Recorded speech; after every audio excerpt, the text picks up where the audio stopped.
নির্যাতিত প্যালেস্টাইনের পক্ষে দাঁড়ানোর জন্য আপনার মুসলমান হওয়ার প্রয়োজন নাই। আপনি কেবল মানুষ হলেই যথেষ্ট। পশ্চিমা দুনিয়ার মানবাধিকারের যে মুখোশ, তারা যে আসলে ঘেরার মুখোশের আড়ালে ঢেকে প্যালেস্টাইনের যুদ্ধ তাদের সেই মুখোশ উন্মোচন করে দিয়েছে। তোমরা ইসরায়েলকে বোমা পাঠানো বন্ধ করো।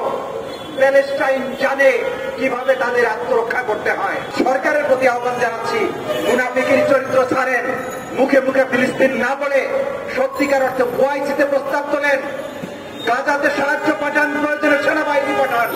তাদের প্রধানমন্ত্রী এমন এক বর্বর ইনহিউম্যান বিং, হিউম্যান অ্যানিমাল বলতে হবে নেতানিয়াহুকে, যে বলে প্যালেস্টাইনের প্রত্যেকটা শিশু হচ্ছে আমালিকা, অর্থাৎ এরা পশুর তুল্য, এদেরকে হত্যা করা বৈধ। সেই বর্বর এক জাতিকে বাঁচানোর জন্য পাশ্চাত্য একের পর এক বোমা দিয়ে, আধুনিক অস্ত্র দিয়ে, বিমান দিয়ে তাদেরকে সাহায্য করছে। মুখে তারা বলে তারা মানবাধিকারের জন্য গোটা দুনিয়ায় কাজ করছে। পশ্চিমা দুনিয়ার মানবাধিকারের যে মুখোশ, তারা যে আসলে ঘেরার মুখোশের আড়ালে ঢেকে প্যালেস্টাইনের যুদ্ধ তাদের সেই মুখোশ উন্মোচন করে দিয়েছে। আজকে গোটা দুনিয়ার মুসলমানেরা প্যালেস্টাইনদের পক্ষে সেইভাবে দাঁড়াতে পারেনি। প্যালেস্টাইনের সেই মুক্তিকামী মানুষ দুনিয়ার কোথাও থেকে সাহায্য না পেলেও তারা যুদ্ধ করে যাচ্ছে। কিন্তু যে নিরীহ মানুষগুলো যোদ্ধা নয়, তাদেরকে বাঁচানোর জন্য আমরা বলি সাহায্যের দরকার নাই। তোমরা ইসরায়েলকে বোমা পাঠানো বন্ধ করো। প্যালেস্টাইন জানে কিভাবে তাদের আত্মরক্ষা করতে হয়। আজকে এই গোটা দুনিয়ার মানুষের, বিশ্ব সম্প্রদায়ের মানুষের অংশ হিসাবে আমরা আপনাদের কাছে আহ্বান জানাতে চাই, নির্যাতিত প্যালেস্টাইনের পক্ষে দাঁড়ানোর জন্য আপনার মুসলমান হওয়ার প্রয়োজন নাই। আপনি কেবল মানুষ হলেই যথেষ্ট। আপনি যদি শিশু হত্যা বন্ধ করতে চান, আপনি যদি নারী হত্যা বন্ধ করতে চান, ভ্রূণ হত্যা বন্ধ করতে চান, আপনি যদি মানুষের খাবারের পানি বন্ধ করতে না চান, তাহলে প্যালেস্টাইনের পক্ষে আপনাকে দাঁড়াতে হবে।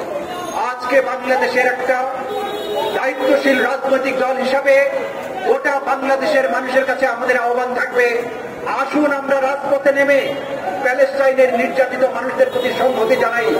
একটু আগে আমাদের একজন অতিথি বক্তা বলেছেন যে বাংলাদেশের যে প্রাকৃতিক সম্পদ আছে সেটা যেদিন প্রকাশিত হবে সেদিন বাংলাদেশে আমাদেরকেও প্যালেস্টাইনের ভাগ্যবরণের পরিস্থিতি সৃষ্টি হতে পারে।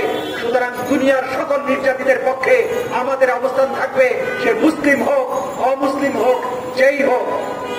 আজকে যে জায়নিজমের নামে গোটা দুনিয়ায় ইহুদিরা যে বর্বরতার রাজত্ব কায়েম করেছে, তাদের উদ্দেশ্যে বলতে থাকবো, Zionism is the real enemy of the juice.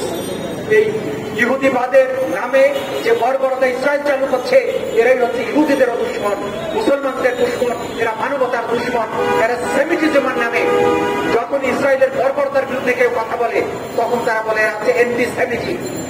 এন্টিসেমিটিজম মানে এই নয় যখন আপনি বর্বরতার বিরুদ্ধে কথা বলবেন তাকে অ্যান্টিসেমিটিক বলা হবে, বরং প্রত্যেকটি বর্বরতার বিরুদ্ধে কথা বলাটাই হচ্ছে মানবতা। সেই মানবতার পক্ষে আমার বাংলাদেশ পার্টি কথা বলবে। বাংলাদেশের জনগণকে আমরা জেগে ওঠার আহ্বান জানাচ্ছি, আর সরকারের প্রতি আহ্বান জানাচ্ছি, মুনাফিকের চরিত্র ছাড়েন, মুখে মুখে ফিলিস্তিন না বলে সত্যিকার অর্থে ওআইসিতে প্রস্তাব তোলেন, গাজাতে সাহায্য পাঠান, প্রয়োজনে সেনাবাহিনী পাঠান। মুসলিম উম্মার অংশ হিসাবে মুসলমানদের প্রতি, গাজার ফিলিস্তিনের মুসলমানদের প্রতি রাষ্ট্রের যে দায়িত্ব রয়েছে সেই দায়িত্ব পালন করুন। এই আহ্বান জানিয়ে আমার বক্তব্য এখানে শেষ করছি। খোদা হাফেজ। বাংলাদেশ জিন্দাবাদ। আমার বাংলাদেশ পার্টি জিন্দাবাদ।